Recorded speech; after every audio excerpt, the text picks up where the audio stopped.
અત્યારે હું બોલીશ નહીં,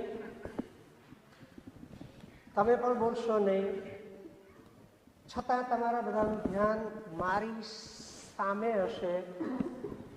માત્ર હું જેમ કરીશ એમ તમારે કરવાનું. બરાબર? બધા તૈયાર? ટુ ગેટ રેડી ફોર તૈયાર. અને આ હું શું કામ કરું છું એ પછી એ થઈ જાય પછી કોઈ પૂછશે તો જવાબ આપીશ, નહીંતર હું લઈને જતો રહીશ.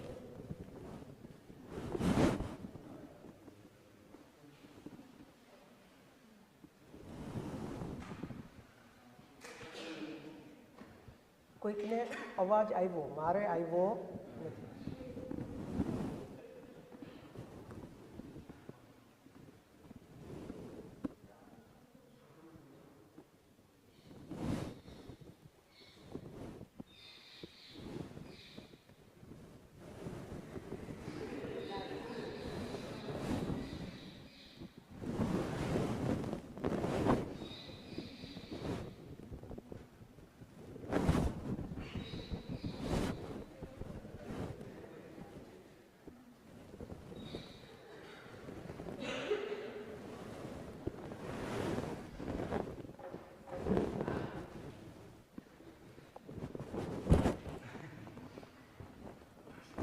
ઓકે, જુઓ, તમે મોટા વિદ્યાર્થી, તમને પણ મજા આવી કે હું જોઈ શકું, કારણ કે તમારે તો 2 છે, કેટલાકને મારી જેમ 4 છે, એ મને ખબર છે. ઓકે, આને કહેવાય છે હળવી કસરત. ઘણીવાર વર્ગ વ્યવસ્થામાં એક મુદ્દો રહી ગયો, મને અત્યારે મેં પ્રવેશ કર્યો ને બેઠો ત્યારે મને ખ્યાલ આવ્યો કે શિક્ષક વર્ગમાં હળવી કસરત દ્વારા વર્ગ વ્યવસ્થા કરશે. આટલું તમે ખાલી કરાવો ને એટલે છોકરાઓનું ધ્યાન તમારી તરફ આકર્ષાય. કારણ કે એના શિક્ષક આવું સદભાગ્ય કાંઈ કરાવતા નથી. સદભાગ્ય એના શિક્ષક આવું કાંઈ કરાવતા નથી, પણ આપણા સદભાગ્ય આપણે એને આવું કરાવવું, જેથી કરીને બાળકનું ધ્યાન આપણા તરફ ખેંચાય, તો જ બાળક આપણે જેમ કહીએ તેમ કરે. ઓકે, આ આપણો છેલ્લો અને ચોથો વર્ગ છે. આ આપણો છેલ્લો અને ચોથો વર્ગ છે. અને આપણી પાસે બરાબર રેગ્યુલરલી 1 કલાકનો ટાઈમ છે, 12:35, બરાબર છે ને? હા, પછી 2-5 મિનિટ આગળ ચાલે તો 2 નંબરની વાત. હવે 3 વર્ગો આપણે જે લીધા, 2 સંપૂર્ણ થિયરીના લીધા, ત્રીજા વર્ગમાં એટલે કે સવારના મોર્નિંગ સેશનના આપણા પહેલા વર્ગમાં આ પાઠ નોંધ છે, લેસન નોટ્સ, એના અનુસંધાને ગઈકાલના 6 કૌશલ્યો આપણે એક સાથે ગઈકાલે બંધ આંખે બોલ્યા હતા, આજે ખુલ્લી આંખે મારી સાથે આપણે બોલીશું. બરાબર? 1, 2, 3, 4, 5, 6, 4. Yes, very good. ચાલો, ઓકે. તો આ પાઠનોંધ કેવી રીતે કાઢવામાં આવે છે? કારણ કે આ પાઠનોંધ અત્યારે તમને તૈયાર મળી છે, હિન્દી, ગુજરાતી કે અંગ્રેજીમાં, પણ આ પાઠનોંધ એક જ વિષયના વિષયાંગ ફેરે, એટલે કે સબ્જેક્ટ એનો સબ ટોપિક ફરી ગયો. તમારે 50 જણો તો 50-50ના પાઠ જુદા હશે. હા, કોઈકના ક્યાંક દોહરાતા હોય એવું બનશે, પણ મેજરલી મોટા ભાગે મોસ્ટ ઓફ એ પાઠો જુદા હશે. તો એ પાઠોની સમજ આપણે મેળવી એના કૌશલ્યોના સંદર્ભે. હવે સવાલ એટલો છે કે બધા કૌશલ્યો તમારી પાસે સૈદ્ધાંતિક રીતે આવ્યા, શક્ય એટલું એમાં પ્રેક્ટિકલ ઉમેરી શકાય એવા પ્રયત્નો મેં કર્યા.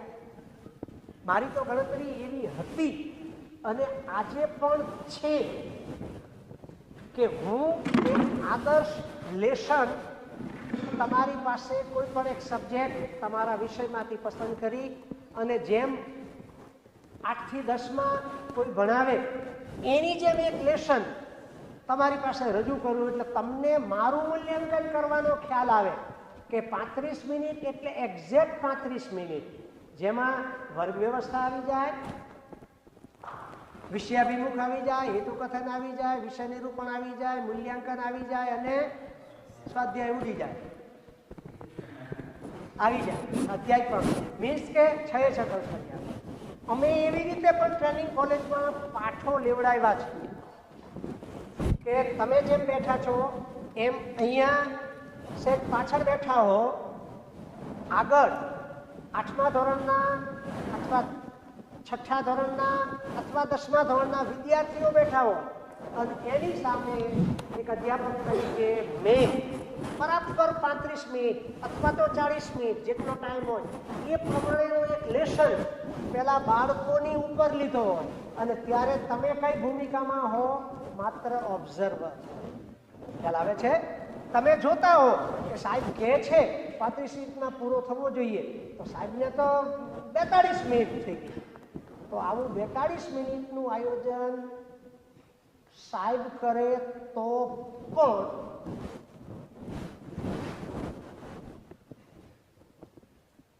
ખ્યાલ આવે છે? કારણ કે ક્લાસમાં કોઈ સાહેબ નથી, કોઈ વિદ્યાર્થી નથી, ત્યાં તો જે લેશન પ્લાનિંગ છે એ જ સાહેબ છે, એ જ સાહેબ છે. એની કસોટી કઈ? અમારે તમને એમ કહેવું હોય કે આ લેશન 35 મિનિટમાં આ રીતે પૂરું થાય, એટલે એ રીતે પૂરું અમારે કરી બતાવવું. ખ્યાલ આવે છે? સમજાય છે તમને? એટલે એ વિદ્યાર્થીઓ હોય પાછળ ઓબ્ઝર્વર તરીકે તમે લોકો એટલે કે તાલીમાર્થીઓ બેઠા હોય અને એ લોકોની પાસે બરાબર 6 કૌશલ્યો આધારિત વિવિધ પદ્ધતિઓ સાથે એ લેશન અમે 35 કે 40 મિનિટનો જે કંઈ અગાઉથી ટાઈમ નક્કી હોય એ પ્રમાણે ડન એટલે કે ઓકે. અને પછી પૂછીએ કે તમને જે ભણાવ્યું તે વધતા આ લોકો ઉપર જે એક ડેમોન્સ્ટ્રેટિવ લેશન લીધું, દાર્શનિક પાઠ લીધો, તે એના અનુસંધાને તમારે કાંઈ પૂછવાનું છે? એટલે વિદ્યાર્થીઓ પૂછે કે આમાં આ શું, ફલાણું શું. પહેલા વિદ્યાર્થીએ ઉત્તર આપ્યો તો ખોટો ઉત્તર આપ્યો તો આપણે ખોટા ઉત્તરમાં એમ નથી કહેવાનું હા હા બહુ સરસ, સરસ જવાબ આપ્યો, નહીં ખોટો ઉત્તર ખોટો છે, ત્યારે એમ કહેવાનું કાંઈ વાંધો નહીં, બેસી જાઓ દોસ્ત. ચાલો બીજા કોઈને મેં જે પ્રશ્ન પૂછ્યો એનો ઉત્તર આવડે છે તો તરત બીજા 2-5 છોકરાઓ કહેશે યસ, ત્યારે આપ કહીએ. અને ત્યારે એ સાચો ઉત્તર આપે ત્યારે જેણે ખોટો ઉત્તર આપ્યો છે એને એમ કહેવાનું છે કે હવે તું ઊભો છો, તે શું ઉત્તર આપ્યો તો કે ઓલિમ્પિકના ધ્વજમાં 6 રીંગો હોય છે. અચ્છા કાંઈ વાંધો નહીં. એમણે શું ઉત્તર આપ્યો તો કે 5 રીંગો હોય છે. હવે તું કે એમણે શું ઉત્તર આપ્યો કે ઓલિમ્પિકના ધ્વજમાં 5 રીંગો હોય છે. કેટલી રીંગો હોય છે? 5. જોયું? નહીંતર તો ખોટો વિદ્યાર્થી એમને ખોટું લઈને પસાર થઈ જાય. એ પણ આપણે ધ્યાનમાં રાખવાનું છે. આટલી વાત તમારી પાસે પહેલા સ્ટાર્ટિંગમાં મારે કહેવાની હતી, જે મેં તમારી પાસે મૂકી.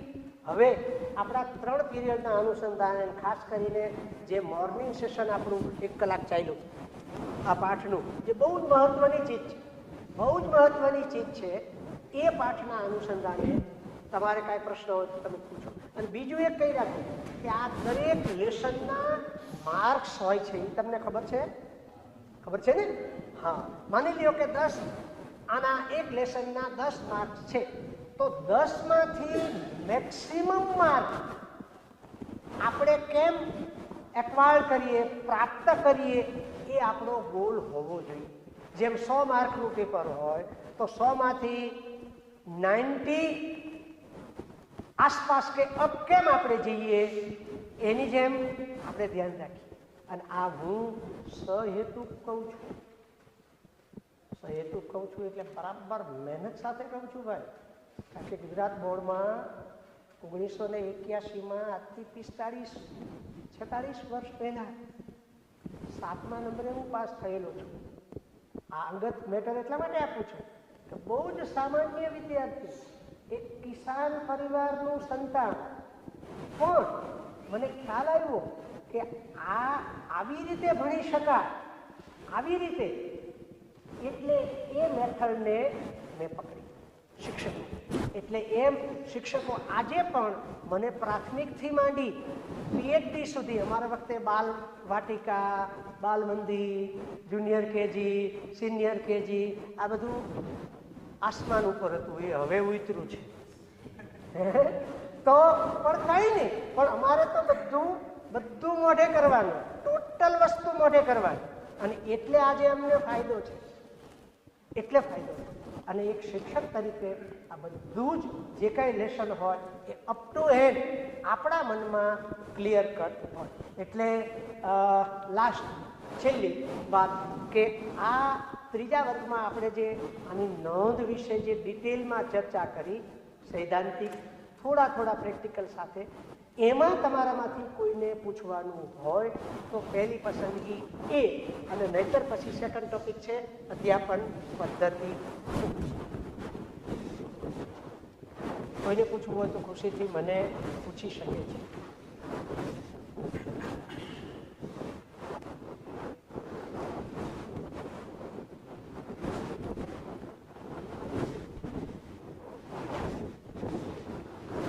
હવે તો ભાઈ બધા ટુ ગેટ રેડી ફોર, તૈયાર છો, બરાબર?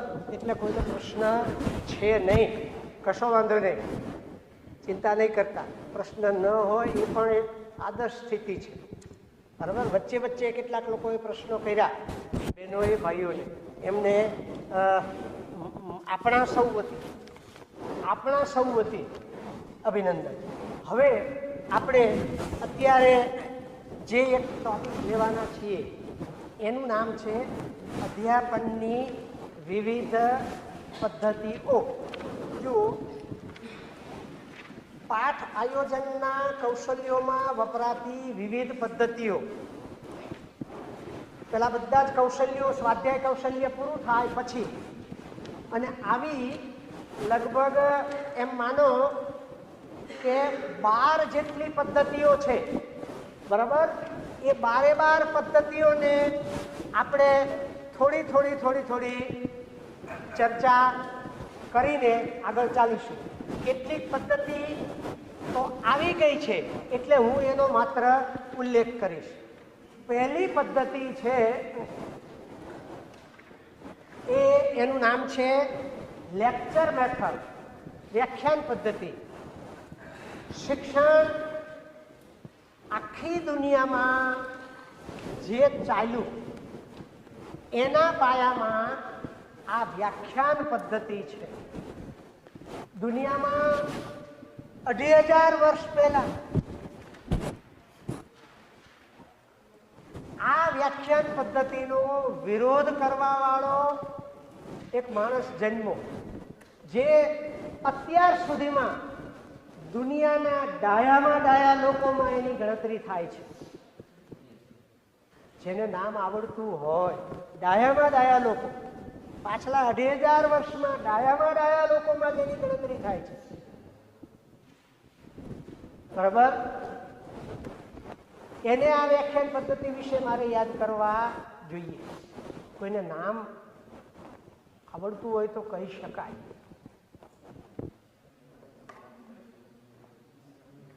જોયું? તમારામાં થોડીક કંઈક ચહલ પહલ ચાલી, જરાક આમ તેમ. એ ચહલ પહલ ચાલતી રહે એ શિક્ષકનું કામ છે.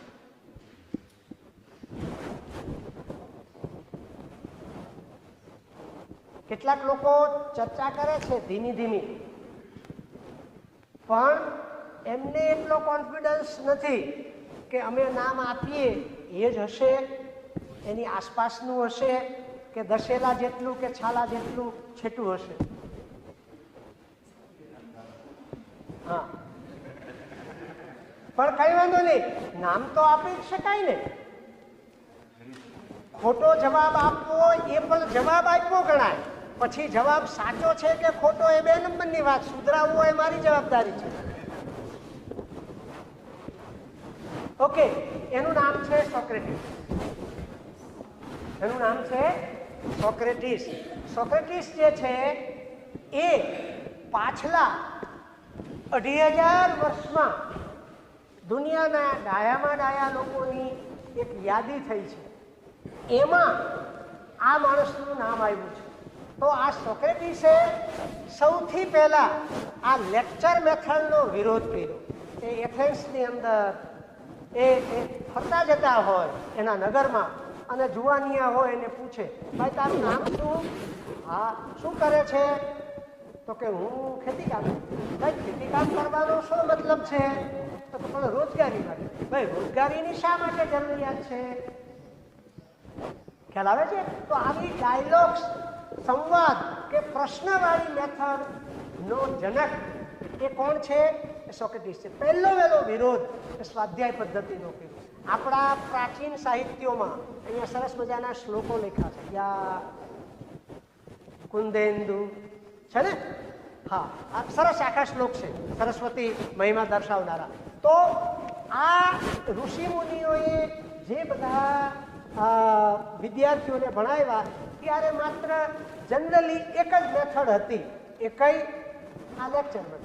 ગુરુજી આસન લગાવીને બેઠા હોય પદ્માસનમાં અને વિદ્યાર્થીઓને ભણાવતા. આવી ઉપનિષદમાં અનેક કથાઓ છે લેક્ચર મેથડ. પણ આજના જમાનામાં સંશોધનથી એવું સાબિત થયું છે કે નાના બાળકોનું, નાના બાળકો જ નહીં, આપણું પણ માણસનું ધ્યાન 6.5 મિનિટથી વધારે કોન્સન્ટ્રેટ કરી શકાતું નથી.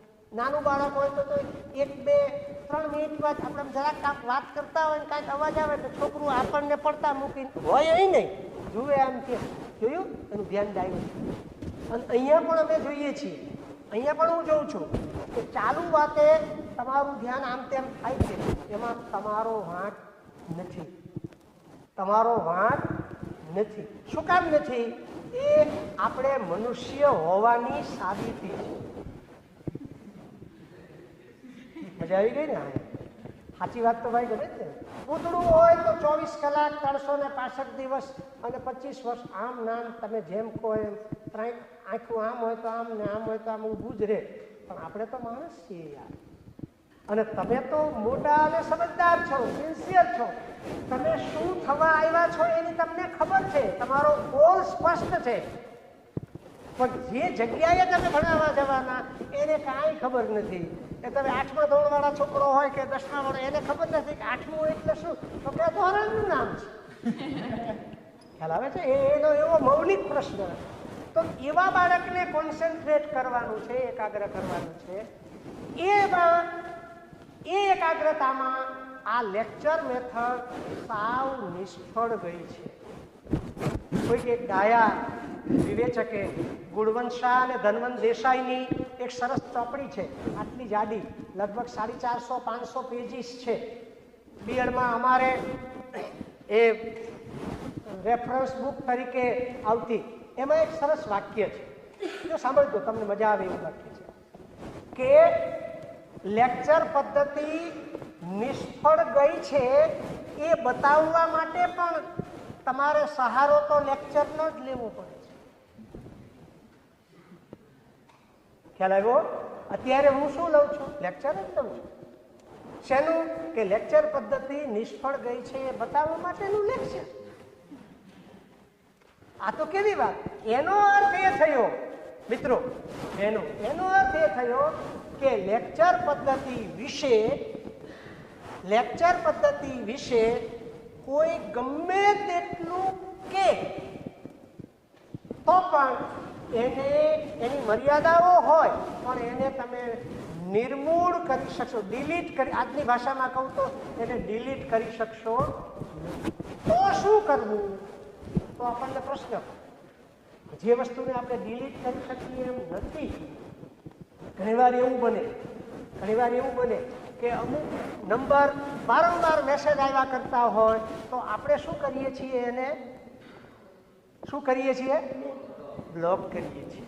મારે આ નવા જમાનાના નવા સંદર્ભમાં વર્ગમાં વિનિયોગ કરવાનો ને ભાઈ, એટલે તો એમ આ લેક્ચર મેથડની જે મર્યાદાઓ હોય એને ડિલીટ કરવાની. ડિલીટ ન થઈ શકે તો આપણે શું કરવું પડશે?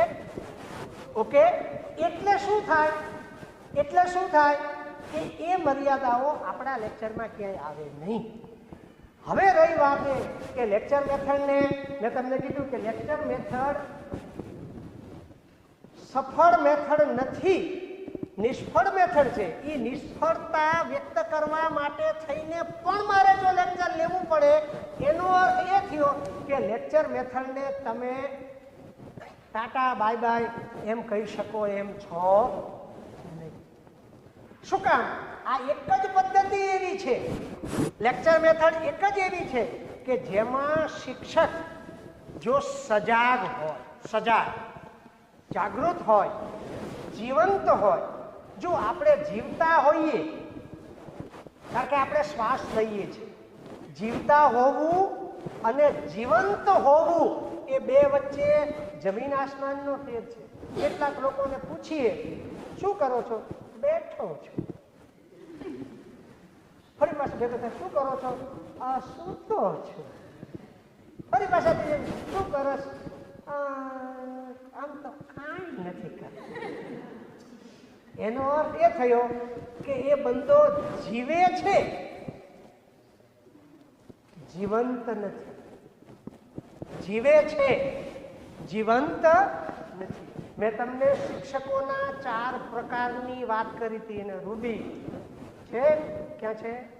એમણે કાલે, મારી સ્મૃતિ સારી છે, વિશાલ કે નામ જેના મને કહ્યા મને યાદ રહી જાય છે. કારણ કે શિક્ષક તરીકે સ્મૃતિ સારી હોવી એ પણ એક જરૂરી તમારી સ્કિલ છે. તો 4 પ્રકાર આપ્યા હતા. તો એમાં છેલ્લો પ્રકાર, ચોથો છેલ્લો પ્રકાર એવો છે કે જેની પાસે સદભાગ્યે આ પણ ખાલી છે અને જે કાંઈ રજૂઆત કરવાની હોય એમાં પણ ખાલીપો છે. તો આ ખાલીપો, 2 પ્રકારનો ખાલીપો, નોલેજ અને એક્સપ્રેશનનો 2 ખાલીપો ક્યાંથી આવ્યો? ખાલી એ શિક્ષક શ્વાસ લે છે એટલે આપણે એની કોઈ બીજી વિધિ વ્યવસ્થા કરતા નથી. શ્વાસ છૂટી જાય એટલે બીજી વિધિ વ્યવસ્થા કરવી પડે ને, એવી કોઈ આપણે કરતા નથી. પણ શિક્ષક તરીકે જીવતા હોવું અને જીવંત હોવું, લાઈવ શબ્દ છે. હા, અને હવે આજની મોડર્ન પરિભાષામાં શું કહેવાય, મોબાઈલ હાથમાં હોય તો લાઈવ એટલે લાઈવનો અર્થ આપણે બદલી દીધો, ઓનલાઈન. ઓનલાઈન. તો એમ શિક્ષકે વર્ગમાં વિદ્યાર્થી જોડે કોન્સ્ટન્ટ, કન્ટિન્યુ, સંસ્કૃતમાં એક બહુ સરસ શબ્દ છે સાતત્ય. 35 કે 40 મિનિટમાં ના વર્ગમાં તમે માત્ર 10 જ મિનિટ કોન્સ્ટન્ટ હોય એવું નહીં ચાલે. 10 જ મિનિટ સાતત્યપૂર્વક ચલાવો એવું નહીં ચાલે. તરત મોટું ગાબડું પડી જશે. ક્યાંક બહેનો એની પ્રવૃત્તિ અમુક રીતે કરતા હોય, ક્યાંક ભાઈઓ એની પ્રવૃત્તિ અમુક રીતે કરતા હોય. એટલે શિક્ષકે લાઈવ રહેવું પડશે. આપણે વાત કરીએ છીએ આ લેક્ચર મેથડની જ વાત કરીએ છીએ. તો શું કરવું એને આપણે નાબૂદ કરી શકતા નથી. તો શિક્ષકે બરાબર વ્યવસ્થિત તૈયારી સાથે એનો વર્ગ લેવાનો. વચ્ચે જ્યાં જરૂર લાગે ત્યાં શિક્ષકે વિદ્યાર્થીને જોડવાના પોતાની વાત સાથે. કેવી રીતે? તો હું કંઈક પ્રશ્ન પૂછું, તમને પ્રશ્ન પૂછું એટલે ઓટોમેટિકલી એની ચર્ચા થવાની. એટલે જુઓ લેક્ચર મેથડમાં શું આવ્યું, કઈ પદ્ધતિ આવી? પ્રશ્ન પદ્ધતિ પણ આવી અને ડિસ્કશન મેથડ એટલે કે ચર્ચા પદ્ધતિ પણ આવી. હું તમને એમ કહું, આપણે બધા ગુજરાત, હું પણ ગુજરાત વિદ્યાર્થી, મેં મહાદેવ દેસાઈ હા, સમાજ સેવામાં આ વિદ્યાલયમાં 2 વર્ષ MA કરેલું છે, ઘણા વર્ષ, પણ એટલે આપણે બધા વિદ્યાપીઠના વિદ્યાર્થીઓ છીએ. તો હું તમારામાંથી કોઈકને એમ પૂછી શકું કે વિદ્યાપીઠની સ્થાપના ક્યારે થઈ હતી ભાઈ? કોણ કહેશે? ખબર હોય તે આંગળી ઊંચી કરે. નહીં, બોલશે નહીં પ્લીઝ. ખબર હોય તે આંગળી ઊંચી. Yes, very good. 1920. 1920માં સ્થાપના થઈ એ જવાબ સાચો છે, પણ અધૂરો છે. યાદ રાખજો. હા, આપણે ચર્ચા શિક્ષકો સાથે કરીએ છીએ. કોણ કહેશે આ અધૂરા જવાબની પૂર્તતા કોણ કરશે? હવે હું તમને એમાં પૂરક જવાબ આપું કે તે દિવસે આપણો પદવીદાન સમારંભ હોય છે અને દરેકને ખબર જ હોવી જોઈએ ભાઈ. જેમ આપણને ખબર હોવી જોઈએ કે આપણા પપ્પાનું નામ આ છે, કાકાનું નામ આ છે, દાદાનું નામ આ છે. Yes, very good. યસ, 18-10-1920 વિદ્યાપીઠમાં તમે પ્રવેશ કરો ત્યારે ડાબા હાથ ઉપર સફેદ આરસમાં કાળા અક્ષરે ગાંધીજીનું એક વાક્ય લખેલું છે, જો એક વણિક પુત્ર કરી શકે, વણિક એટલે વાણિક, જો એક વણિક પુત્ર કરી શકે તો વિદ્યાપીઠની સ્થાપના કરીને મેં એક ઋષિ કર્મ કર્યું છે. નીચે લખ્યું છે 18-10-1920. 1920માં વિદ્યાપીઠની જ્યારે સ્થાપના થઈ ત્યારે કાંઈ નહોતું. આજે તો બધું ધમધમાટ ને કેટલા ભવનો ને. હા, 1963-64 તો ડીમ્ડ યુનિવર્સિટી થઈ ગઈ છે મોટી. હા, જે હિન્દુસ્તાનની સારી યુનિવર્સિટીઓમાં જેની ગણતરી થતી હોય એવી મોટી યુનિવર્સિટી, પણ એ વખતે તો કાંઈ જ નહોતું. હવે 20માં શું હોય ભાઈ?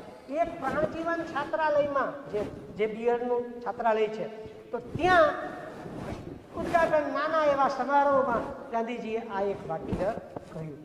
તો એનો અર્થ એ થયો કે આ ચોકસાઈ સાથે, આ પ્રશ્ન અને આ ચર્ચા સાથે જો શિક્ષક ચાલે, શિક્ષક તૈયારી સાથે આવે, મોટા ભાગના શિક્ષકો નિષ્ફળ એટલા માટે જાય છે અને લેક્ચર પદ્ધતિ પણ એટલા માટે નિષ્ફળ ગઈ છે કે શિક્ષકોની નિષ્ફળતાને કારણે.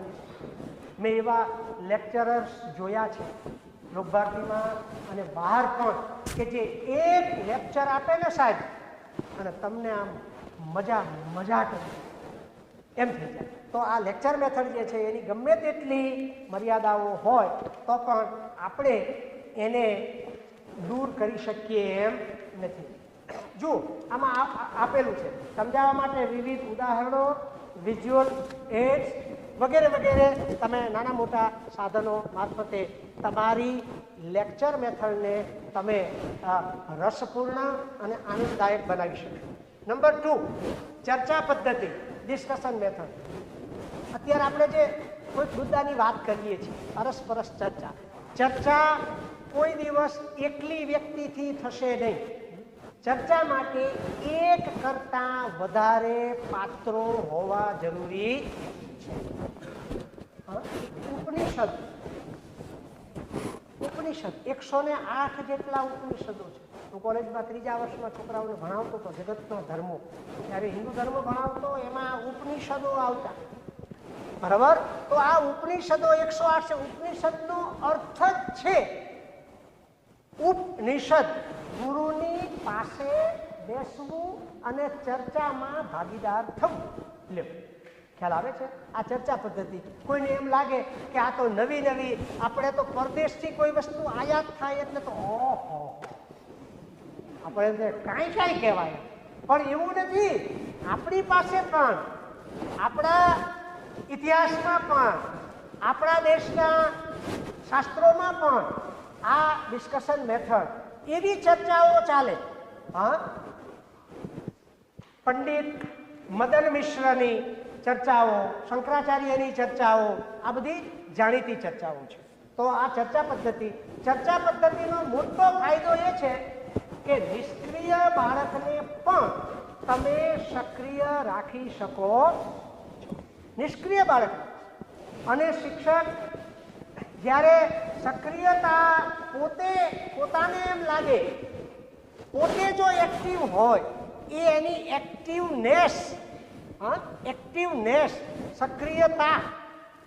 સક્રિયતા જો વિદ્યાર્થીઓમાં ટ્રાન્સફર કરવી હોય તો એને બરાબર એક્ટિવ બેઝ પર અથવા એક્ટિવલી આ ચર્ચા પદ્ધતિનો ઉપયોગ કરવો પડશે. જરૂર લાગે ત્યારે અવસ્થા તે પ્રશ્ન પૂછી, ભાઈ ગઈકાલના છાપામાં અમદાવાદની એક બહુ જ જાણીતી શિક્ષણ સંસ્થાની સુંદર ઘટના બની એના કેમ્પસમાં, એના સમાચાર છે. કોઈને ખબર છે? જેને ખબર હશે કે હા ફલાણી જગ્યાએ આવું થયું, બહુ સરસ વિદ્યાર્થીઓએ આ પ્રોગ્રામ કર્યો ને છાપામાં એનો અહેવાલ આવ્યો છે. જો આટલું તમે કહ્યું, વિદ્યાર્થીઓએ એ વાતને ઉંચકી લીધી અને આપણે એનો સરસ વિનિયોગ એક શિક્ષક તરીકે કરીએ. ચર્ચા પદ્ધતિ, આની મોટામાં મોટી અનુકૂળતા એ છે ચર્ચા પદ્ધતિની કે જેમાં બાળક સતત એક્ટિવ રહેવાને કારણે તમારે ક્યારેય એવું નથી કહેવું પડતું, એને સૂચના નથી આપવી પડતી કે ભાઈ સરખા બેસો, શું કરો છો, કેમ આમ કરો છો. નહીં, ચર્ચા પદ્ધતિ તો પ્રશ્ન જ પૂછો, હા વેરી ગુડ, બહુ સરસ, ઊભા થાવ જોઈએ એટલે ઊભા થઈને જવાબ આપશે. ખ્યાલ આવે છે? તો આ ચર્ચા પદ્ધતિને કારણે અને એવા પણ પ્રોગ્રામો હોય છે. દાખલા તરીકે વિદ્યાપીઠમાં અમે ભણતા ત્યારે એવો એક પ્રોગ્રામ કરેલો, એનું નામ છે વિચાર વિમર્શ. 2 ગ્રુપ પાડી દે, એમએના અમારા છાત્રોના આખા મદેના, અને એક ગ્રુપ એવું હોય એમ કે ખાદી હોવી જોઈએ અને બીજું ગ્રુપ એમ કે ખાદી ન હોય. જબરજસ્ત દલીલો ચાલે. હવે જુઓ, આમાં કોઈ વિદ્યાર્થીને એમ કહેવું ન પડે ભાઈ સરખો બેસે. શું કામ? ઓલાનો કયો ફોલ્ટ છે એ જ આ પકડી લે અને એને જ હાઈલાઇટ કરે, ભાઈ તમે આમ કહો છો ને, આમાં આમ નથી, આમાં આવું છે, આ બરાબર તૈયાર હો કે આમ ના, આમાં આમ નહીં, આમાં આમ છે, એવું બરાબર ચાલે. એ વાત છોડી દો. અત્યારે હું તમને એમ કહું કે એવી એક એવી ચર્ચા કે આપણી પાસે વિદ્યાર્થીઓ જે ભણે છે એની પાસે એક ગ્રુપ એમ કે મોબાઈલ હોવા જોઈએ, સેલફોન, એનું સાચું નામ તો સેલફોન છે. મોબાઈલ તો કોઈ પણ વસ્તુ ના, આને પણ મોબાઈલ કહી શકાય કારણ કે હરતું ફરતું હોય તે મોબાઈલ, બરાબર. સેલફોન, જે સેલફોન છે એ હોવા જોઈએ વિદ્યાર્થીઓ પાસે. એક ગ્રુપ એની ચર્ચા કરે, એક ગ્રુપ નહીં જ હોવા જોઈએ, આ ઉંમરમાં ભણવાની ઉંમર છે, આમ તેમ વગેરે. અને એની ચર્ચા જે ચાલે, શક્ય છે કે 2 દિવસ 3 દિવસ પછી એમ કહેવું પડે ભાઈ, ખ્યાલ આવે છે? જો આ ચર્ચા હા, ચર્ચામાં એક વસ્તુ ધ્યાનમાં રાખવી પડશે કે આપણો જે મુદ્દો છે, આપણે ચર્ચા પદ્ધતિની વાત કરીએ છીએ તે આપણા વર્ગખંડમાં વર્ગ શિક્ષણ માટે ચર્ચાની વાત કરીએ છીએ. મેં તમને એક્સ્ટ્રીમ 2 ઉદાહરણ આપ્યા, એ તો એક્સ્ટ્રીમ ઉદાહરણ, પણ વર્ગખંડમાં બરાબર એ ચર્ચાની વાત આપણે કરવી જોઈએ. દાખલા તરીકે પ્રદૂષણ ઉપરની વાત હોય તો પ્રદૂષણના અનુસંધાને પણ આપણે ચર્ચા બાળકો પાસે મૂકી શકીએ. એક વસ્તુ ધ્યાનમાં રાખવાની મેં જે તમને કહી છે કે ચર્ચામાં વાદ થાય ત્યાં સુધી વાંધો નથી, વિવાદ નહીં થવો જોઈએ. એ જવાબદારી કોની છે? શિક્ષકની જવાબદારી. કોઈક બાળક એવું એક્સ્ટ્રીમ આત્યંતિક વિધાન કરે ત્યારે એ વિધાનને વર્ગ શિક્ષણના સંદર્ભમાં, મેં તમને સવારે કહ્યું ને કે કોઈ છોકરો એમ કે વાઘ આવો હોય, કોઈ છોકરો એમ કે સાહેબ મેં મારા મામાને ત્યાં ગયો હતો ને આવું એક વિડીયો જો એમાં સફેદ વાઘ હતો, તો એ વખતે શું કરવું? ખ્યાલ આવે છે? એટલે આ એક વિવેક આપણે સ્વીકારવો પડે.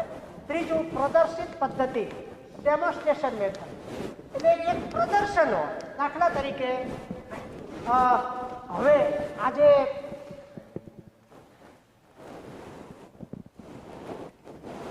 કેટલામી તારીખ છે? 28. કાલે 29. પરમ દિવસે 30 તારીખ છે. 30 તારીખ જાણીતી છે, દુનિયાભર માટે જાણીતી છે, પણ આપણા માટે વિશેષ જાણીતી છે. કોણ કહેશે? કોણ કહેશે? Yes, very good. ગાંધી બાપુનું અવસાન. Very good. ગાંધી બાપુનું અવસાન થયું. અવસાન તો અનેક લોકોનું થાય, પણ એ શહીદ થયા હતા, ખ્યાલ આવે છે, અને એ નિમિત્તે એમનું અવસાન થયું. તો સવાલ એટલો છે કે આ નિમિત્તે એક શાળામાં, એક હાઈસ્કૂલમાં ગાંધીજીના જન્મ પોરબંદરથી માંડી સરસ મજાનું એક ખંડમાં એનું પ્રદર્શન હોય, માત્ર એના ચિત્રો જ હોય, એવા ચાર્ટ્સ આવે છે. નવજીવનમાં જ અવેલેબલ છે, આપણું નવજીવન જે ટ્રસ્ટ છે ત્યાં, બરાબર. એનું સરસ પ્રદર્શન હોય. તમારા છોકરાઓને કહેવાનું કે ચાલો આજે તમને એકડે એકથી 30 ચાર્ટ છે, અને 30 ચાર્ટની મેટર એવી હોય કે જેમાં ગાંધી જીવન ઝાંખી એની આપોઆપ થઈ જાય. તમને નવાઈ લાગશે કે એવી પ્રદર્શન મેથડથી પાઠ પણ લઈ શકાય. મેં મારો બીએડનો એન્યુઅલ લેસન આ પ્રદર્શન મેથડની, ડેમોન્સ્ટ્રેશન મેથડથી લીધેલ છે, અને સારા માર્ક મેળવેલા. હો ભાઈ, શું કામ સારા માર્ક મેળવેલા? કે એન્યુઅલ લેસન ડેમોન્સ્ટ્રેટિવ લેસન મેથડથી લેવું એ થોડું અઘરું કામ છે, કપરું કામ છે. અને એમાં આપણે તૈયારી સાથે લઈએ. એ વખતે પોલ્યુશન, આજે તો દરેક બાળકને ખબર છે, પર્યાવરણ નામનો એક સબ્જેક્ટ આવી ગયો છે. એ વખતે સબ્જેક્ટ પણ નહોતો, એટલે બધાને બહુ નવાઈ લાગે. ખ્યાલ આવે છે? તો કહેવાનો મતલબ કે એનું સરસ પ્રદર્શન, અને છોકરાઓ 20 મિનિટ પ્રદર્શન જુએ. જો આ વિષય નિરૂપણની વાત છે. પ્રદર્શન 20 મિનિટ જુએ, પછી હું એને, ચાલો ભાઈ ત્રીજો ચાર્ટ તમે જોયો, ત્રીજા ચાર્ટમાં શું લખ્યું છે? તો કે એમાં લખ્યું છે કે વાયુ પ્રદૂષણ કારખાનાથી થાય છે. બસ આપણું વિષય નિરૂપણનું કામ ચાલ્યું. તો આપણે આ જે મેથડનો વિચાર કરીએ છીએ એ આપણા વિષય નિરૂપણ માટે વિચાર કરીએ છીએ. આગળ પ્રયોગ પદ્ધતિ, એક્સપેરિમેન્ટ કે છે પ્રયોગ. મોટા ભાગે એક ચીની તત્વજ્ઞાનનું એક વાક્ય છે. ચીની તત્વજ્ઞાન, ફિલોસોફી ઓફ ચીન, એનું એક વાક્ય છે કે મેં સાંભળ્યું, હું ભૂલી ગયો. યાદ રાખજો, મેં સાંભળ્યું, હું ભૂલી ગયો. મેં જોયું, યાદ રહ્યું. પણ મેં ટુ ડુ, એ કામ કર્યું, મને આવડી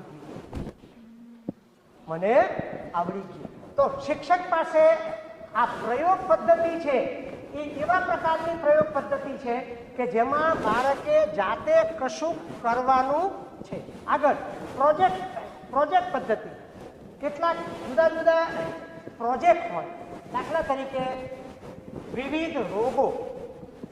તો વિવિધ રોગોના અનુસંધાને તમારે જે એક પ્રોજેક્ટ તૈયાર કરવાનો હોય અને એના આધારે બાળકો પાસે એ પ્રોજેક્ટ મૂકવાનો હોય. એની એક ડિટેલ છે કે સ્થાનિક પાણી સ્ત્રોતોનો અભ્યાસ. એક પ્રોજેક્ટ તમે લીધો કે આપણી આસપાસ એક પ્રોજેક્ટ તમે લીધો કે આપણી આસપાસ પર્યાવરણને નુકસાન થાય એવી કઈ પ્રવૃત્તિઓ કરવામાં આવે છે. આવો એક પ્રોજેક્ટ, બરાબર. તો ફરવું પડશે ને પ્રોજેક્ટ માટે. ત્યારે પહેલી વસ્તુ જોશે કે જરૂર કરતાં પાણી વધારે વપરાય છે, જરૂર કરતાં પાણીનો વધારે બગાડ થાય છે, ખેતીના પાકો પર જંતુનાશક દવાઓ છંટકાય છે, વગેરે. આ સિવાયના ઘણા પણ મુદ્દા આવી શકે. તો આનો એક સરસ મજાનો પ્રોજેક્ટ હોય. પ્રવૃત્તિ આધારિત પદ્ધતિ એટલે એક્ટિવિટી બેઝ મેથડ. દાખલા તરીકે એક પ્રવૃત્તિ છે, મારે તમને ભારતનો નકશો બતાવવો હોય તો હું એમ કહું ભારતના નકશા માટે 4 વસ્તુ, 4 છેડા.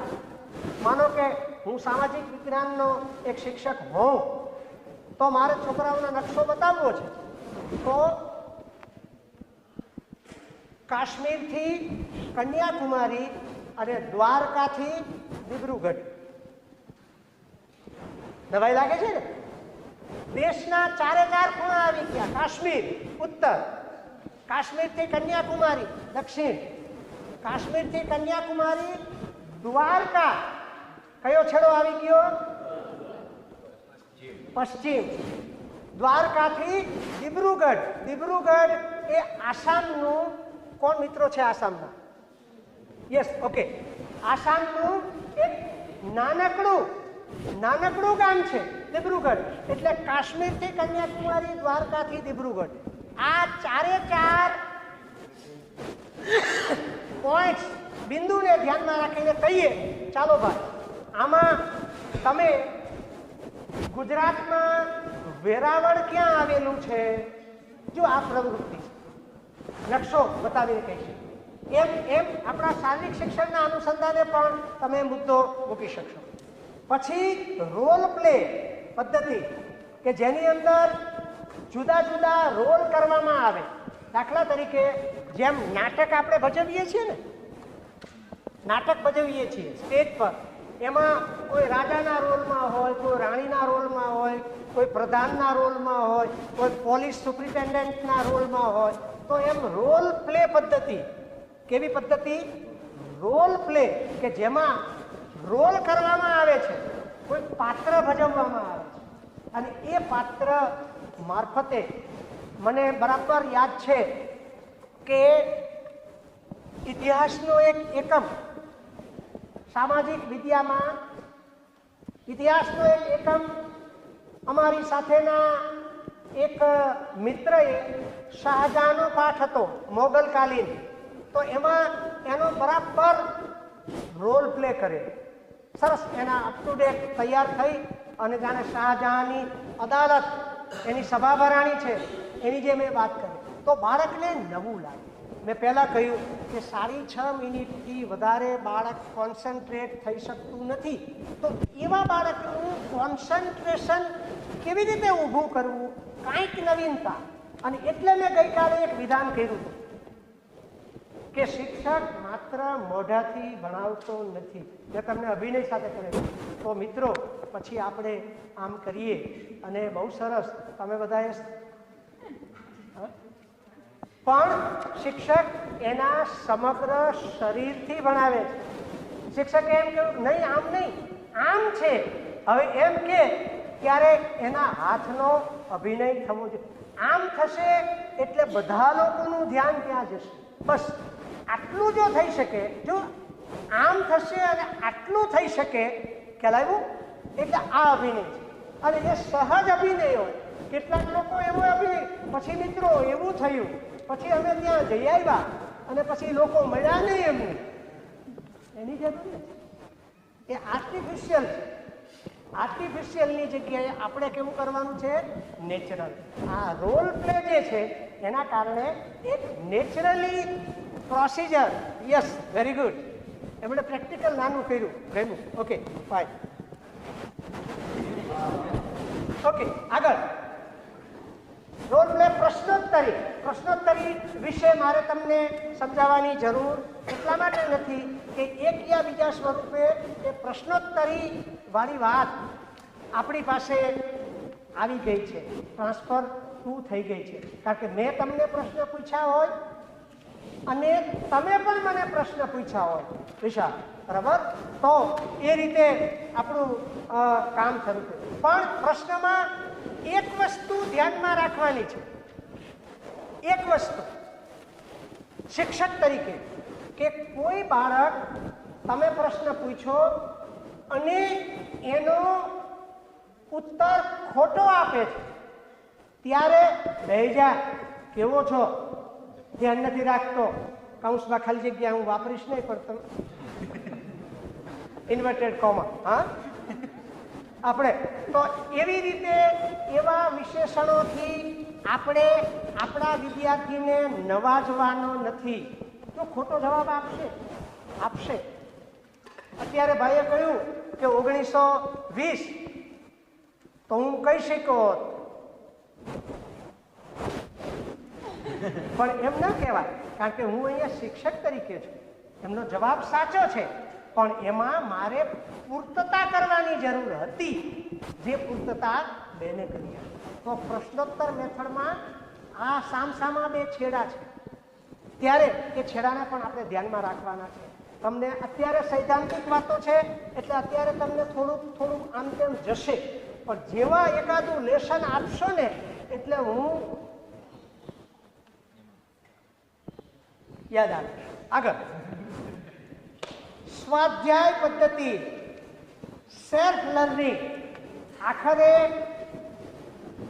શિક્ષણ શાસ્ત્રમાં અમે ભણાવતા કે ભણવું એટલે જાતે ભણવું. શિક્ષણની એક વ્યાખ્યા છે, કેમ શીખવું. જો આ જરા લખું, તમે ખાસ લખી લ્યો બધા.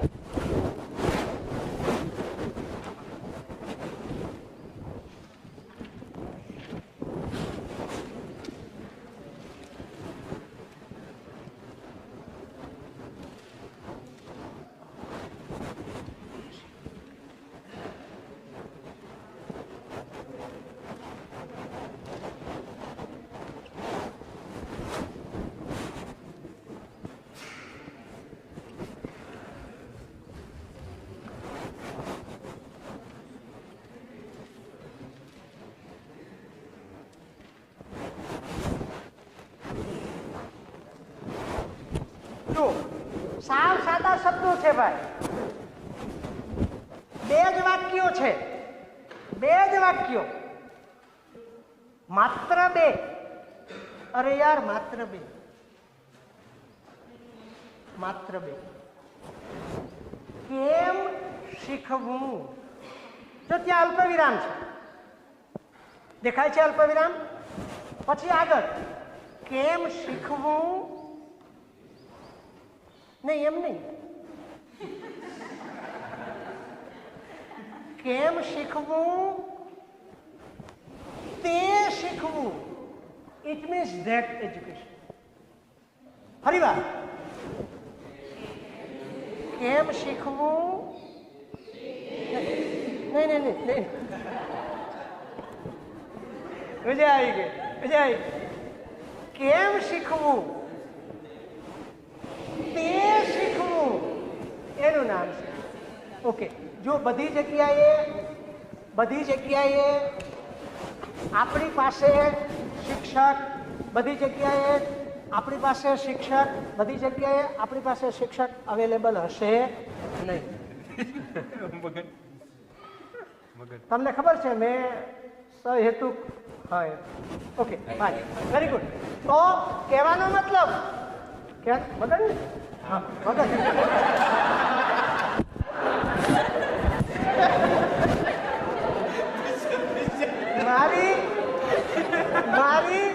મારી જ્ઞાન સમૃદ્ધિમાં વિશાલની જોડાજોડ એક નામ ઉમેરાયું, દુષ્યંત. ઓકે, દુષ્યંત. સંસ્કૃતમાં એક નાટક છે, અભિજ્ઞાન શાકુંતલમ, મહાકવિ કાલિદાસનું. એમાં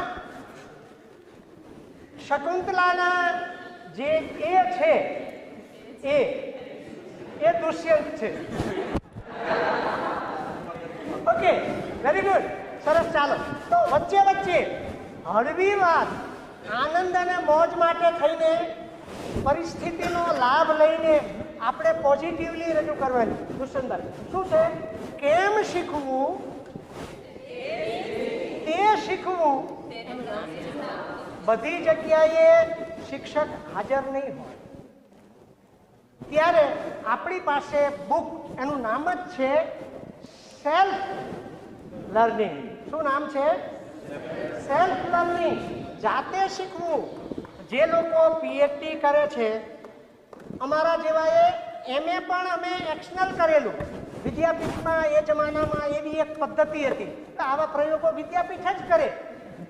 એનું કારણ છે કે વિદ્યાપીઠ પાસે એવી ઓથોરિટી છે અને એવી પ્રયોગશીલતા છે કે અમારે દર રવિવારે ભણવા, આખી દુનિયા રવિવારે આરામ કરે પણ અમારા માટે વિદ્યાપીઠ રવિવારે વર્ગો ચલાવે, આખું મદે ચાલે. અમે શનિવારે સર્વિસ કરતા હતા લોકભારતી, એટલે બપોર પછી નીકળીએ, રાત્રે 10 સાડા 10 આવીએ, વિદ્યાપીઠમાં રોકાઈએ અને બીજે દિવસે સવારે 11 થી 5 રવિવારે અમારા માટે થઈને મદે મહાદેવ દેસાઈ સમાજ સેવા મહાવિદ્યાલય ચાલે. એવી મેથડમાં અમે ભણ્યા. ખ્યાલ આવે છે? તો આ પ્રયોગશીલતા, હા સર, તો અમારે કેવી રીતે એક અઠવાડિયાનું ભાથું માત્ર 4 અધ્યાપકો અમારા 4 લેક્ચર લે, એમાં એક અઠવાડિયાનું અમને ભાથું આપી દે. ઘરે જઈને અમારે અમારા વર્ગો લેવાના, એ સિવાયનું કામ કરવાનું કાર્યકર તરીકે, અને પ્લસ અમારે અમારું સેલ્ફ લર્નિંગ કરવું. રીડિંગ નહીં, યાદ રાખજો સાહેબ, રીડિંગ જુદી ચીજ છે. હા, રીડિંગ જુદી ચીજ છે. અહીંયા સવાલ છે સેલ્ફ લર્નિંગ, જાતે શીખવું. અને કેળવણીનું મુખ્ય કામ છે કેમ શીખવું, તે શીખવું. એનું નામ આપણને ઘણી વાર કે આ ટોપિક મનુભાઈ પંચોળી મેં ગઈકાલે યાદ કર્યા હતા, આજે યાદ કરું. અમને કહેતા કે વિદ્યાર્થીઓના અભ્યાસક્રમના 10 મુદ્દા છે તો તમારે 8 જ મુદ્દા એને ભણાવવાના છે. ડીએફ સાહેબ, એક બહુ મનુભાઈની મૌલિક વાત હતી. 8 જ મુદ્દા ભણાવવાના છે અને 2 મુદ્દા એમ કહેવાનું છે આટલા રેફરન્સીસ લોકભારતીના ગ્રંથાલયમાં છે, તમે જાઓ, તમે વાંચો, તૈયારી કરો અને પછી ન સમજાય તો પૂછો, હું અહીંયા બેઠો. ખ્યાલ આવે છે? આનો અર્થ એ થયો કે વિદ્યાર્થીએ સેલ્ફ લર્નિંગ કરવું પડશે. અને જીવનમાં મોટો હિસ્સો, માણસ જાતનો મોટો હિસ્સો સેલ્ફ લર્નિંગમાં જાય છે. અને આજે મોબાઈલ પર ઓન સ્ક્રીન હું ને તમે સેલ્ફ લર્નિંગ જ કરીએ છીએ. ખ્યાલ આવે છે? તો આ સેલ્ફ લર્નિંગ એ બહુ જ મોટી ચીજ છે. આપણી પાસે, એટલે કે જસ્ટ મારી પાસે 9 મિનિટનો ટાઈમ છે અને હું બરાબર એમાં ઓકે ઉતરીશ. આગળ દુષ્યંતભાઈ, સ્વ અભ્યાસ અથવા તો સ્વ અધ્યયન, સેલ્ફ લર્નિંગ, સેલ્ફ રીડિંગ નહીં હો, સેલ્ફ લર્નિંગ યાદ. આગળ એમાં આવે છે જો એમાં ઉદાહરણ આપ્યું છે ડિજિટલ લર્નિંગ પ્લેટફોર્મ અથવા પુસ્તકો. પુસ્તકો વાળી વાત મેં તમને કરી અને મારે તમને એમ કહેવું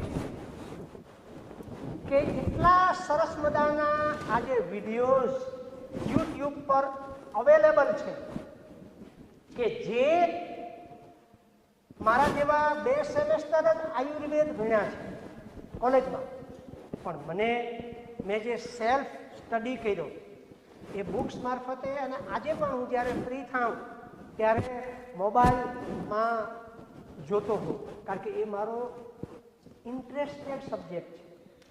માત્ર ઇન્ટરેસ્ટેડ નહીં, અંગ્રેજીમાં એક સ્પેસિફિક શબ્દ છે એના માટે, જેન્યુઇન ઇન્ટરેસ્ટેડ સબ્જેક્ટ. તમે નવરા પડો ત્યારે શું કરો એને જેન્યુઇન કહે. ખ્યાલ આવે છે? કેટલાક લોકો નવરા પડે ત્યારે મસ્તી કરે તો આપણે એમ માનવાનું કે આપણો સબ્જેક્ટ છે એ મસ્તી છે. ખ્યાલ આવે છે? આગળ તો ડિજિટલ પ્લેટફોર્મ એક એવું છે કે જેમાં સેલ્ફ લર્નિંગમાં આપણને ઘણું, આજે બુક્સના પરિચય આવે છે. ગાંધીજીની આત્મકથા તમારે વાંચવાની જરૂર નથી. યુટ્યુબ પર પ્રકરણ વાઇઝ તમે સાંભળી શકો છો. નંબર 1. નંબર 2, આખી આત્મકથાને 6 કલાકમાં કોઈક સારા વક્તાએ સમજાવી હોય 5 ખંડો અપ ટુ એન્ડ, અને આપણને 5 કલાકમાં આખી તૂટી જાણે આખી ચોપડી વાંચતા, આટલું દળદાર થોથું વાંચતા કેટલો સમય જાય? જ્યારે 5 કલાક આખી આત્મકથાનું સ્ટડી કરવું, તો આ સેલ્ફ લર્નિંગની વાત છે. આજે ફિઝિકલ એજ્યુકેશનના પણ એવા ઘણા વિડીયોઝ અવેલેબલ છે. ઇવન આખું ઓલિમ્પિક જે હમણાં ખેલાઈ ગયો, એ આખું ઓલિમ્પિકનું up to end total matter material એ અવેલેબલ છે. તો આપણે જ્યારે જેને સેલ્ફ લર્નિંગ જ કરવું છે એના માટે બહુ જરૂરી છે.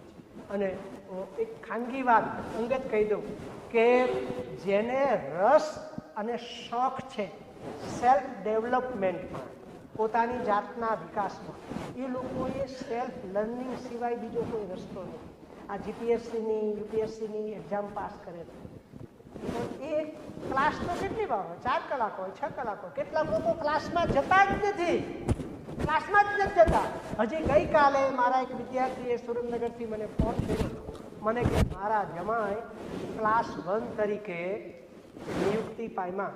હવે એ છોકરો મેટાલિક એન્જિનિયર MS યુનિવર્સિટી બરોડામાં થયો, બરાબર. માત્ર 4 વર્ષ એને એન્જિનિયરિંગના કર્યા. એ દરમિયાન એનો ગોલ સેટ થઈ ગયેલો મનમાં કે મારે આ યુપીએસસી કરીને મારે પહેલા ક્લાસ 2 તરીકે નિમણૂક પામ્યો, અને 6 જ મહિનામાં ગઈકાલે સમાચાર મને એને આપ્યા કે ક્લાસ 1 તરીકે એને નિમણૂક મળી ગઈ. તો આમાં કઈ વસ્તુ કારણભૂત છે ભાઈ? તો એમાં સેલ્ફ લર્નિંગ કારણભૂત છે. આપણી પાસે હજુ 5 મિનિટ છે અને હું સતત ત્યાં જોયા કરું છું, અને તમારી જેટલો જ મારો એ પ્રિય સબ્જેક્ટ છે. આગળ હવે 10મું વિઝ્યુઅલ મલ્ટીમીડિયા મેથડ. હવે આ visual multimedia method audio visual દ્રશ્ય શ્રાવ્ય સાધનો. અમે જ્યારે ભણતા ત્યારે નવું હતું. 35-37 વર્ષ પહેલા ગામડામાં ઘોડાગાડી જોડીને અમે રામાયણ અને મહાભારત બતાવવા જતા, કારણ કે ત્યારે હજી ગામડામાં ટીવી આવ્યા નહોતા. ત્યારે આ નવું હતું. આજે દરેકના હાથમાં સેલફોન છે જ. એને આ મેથડ કે એનું મહત્વ સમજાવવાની જરૂર નથી, તમે સ્વયં સમજી ચૂકેલા છો. ઓકે, આગળ 11 વર્ગ અને ફિલ્ડવર્ક પદ્ધતિ. જો વર્ગમાં અમુક લેવલે કામ થતું હોય, હું કાલે જ DF જોડે વાત કરતો હતો કે ફિઝિકલ એજ્યુકેશનની ઘણી કોલેજો છે, પણ તમારી ઉપર જે વર્ક થાય છે ને એવું ઓછી જગ્યાએ થાય. લગભગ રેર કેસમાં તમે છો કે જેમાં આટલું, પહેલી વસ્તુ તો આટલું મોટું મેદાન જ ના હોય, આટલું સમૃદ્ધ એના માટેના જે બધા સાધનો વિવિધ રમતોના જોઈએ એ જ ના હોય.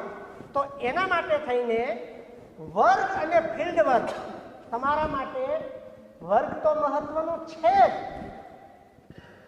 પણ ફિલ્ડ વર્ક, ફિલ્ડમાં તમે જે દોડાવો છો, કેટલાક લોકો એવી રીતે, હું તો જાણીતો છું એટલે વાંધો નથી, પણ કેટલાક લોકો એવી રીતે કસરત કરતા હોય કે આપણને એમ થાય કે આ હવે જાગશે કે નહીં જાગે, પણ એ તરત 3 મિનિટ થાય ત્યાં ખ્યાલ આવે છે. આપણને એમ થાય યસ ઓકે. તો આ ડીપ નોલેજ વિથ પ્રેક્ટિકલ એ શેના કારણે શક્ય બન્યું? અહીંયા તમે એમ કહો કે મારે યોગાસનો કરવા છે, તો યોગાસનો અહીંયા થાય, પણ કેટલીક પ્રેક્ટિસ એ ફિલ્ડ એટલે કે મેદાન સિવાય થશે. તો આ શિક્ષણ માટે થઈને વર્ગ અને ફિલ્ડ વર્ક આ બે મોટી છે. ફિલ્ડ વર્ક બીજી રીતે પણ ઉપયોગી છે. દાખલા તરીકે ફિલ્ડ વર્કની વાત કરીએ છીએ ત્યારે ફિલ્ડ વર્ક સાથે સર્વે જોડાઈ જાય. આપણે એમ વિચાર કરીએ કે આપણે સાદરાની આસપાસના 15 ગામોમાં કોરોના જ્યારે આવ્યો ત્યારે કેટલા લોકો મૃત્યુ પામ્યા, જો એનો એક સર્વે કરવાનો. સર્વે એ લોકો માટે નથી કરવાનો, એ તો ગયા આપણને છોડીને. આપણા માટે કરવાનો છે કે આ 15 સાદરાની આસપાસના 15 ગામોમાં આટલા લોકો કોરોનામાં ગયા. શું કામ? તો કે આટલી કાળજી લેવાની નહીં જે લેવી જોઈતી હતી. તો એ સર્વે કરવા માટે તમારે ફિલ્ડ વર્કનો આશ્રય લેવો. તો આ એવું નથી કે આ અમુક મેથડ વર્ગમાં જ લાગુ પડે, તમને જ લાગુ પડે, ના, એ ચાલતી જ હોય છે. આગળ કાળા પાટિયા પર કાર્ય એટલે કે વર્કિંગ મેથડ ઓફ બ્લેકબોર્ડ, એનું નામ બ્લેકબોર્ડ છે. આજે તો વ્હાઇટ બોર્ડ અને એથી આગળ આજે સ્માર્ટ બોર્ડ આવી ગયા છે ને. તમે અમુક રીતે દાખલા તરીકે ઓલિમ્પિકનું હું અહીંયાથી માત્ર બરાબર ગોઠવણ કરાવું એટલે અહીંયા ઓલિમ્પિકનો ધ્વજ આવે. ઓલિમ્પિકમાં દોડતા હોય કે એની જે બધી ઇવેન્ટ્સ હોય એનું બધું આવે અને બતાવ્યા પછી 2 થી 3 મિનિટ હું બતાવું સ્માર્ટ બોર્ડ પર અને વિદ્યાર્થીઓને પૂછું તમે શું જોયું, તરત છોકરાઓ કહેશે કે આ તો ઓલિમ્પિક છે. લ્યો, તમારું વિષય અભિમુખ સરસ થઈ ગયું. ખ્યાલ આવે છે? આપણું બીજું કૌશલ્ય વર્ગ વ્યવસ્થા પછીનું વિષયાભિમુખ, તો એમાં ઓટોમેટિકલી આપણું કામ. એટલે આ જે કાળા પાટિયાવાળી વાત છે. અને બીજું, કેટલાક લોકો અમારી સાથે એક મિત્ર હતા, એ એમ કહેતા હતા કે હું 36મા વર્ષે રિટાયર્ડ થાઉં છું. યાદ રાખજો, ગંભીર વાક્ય.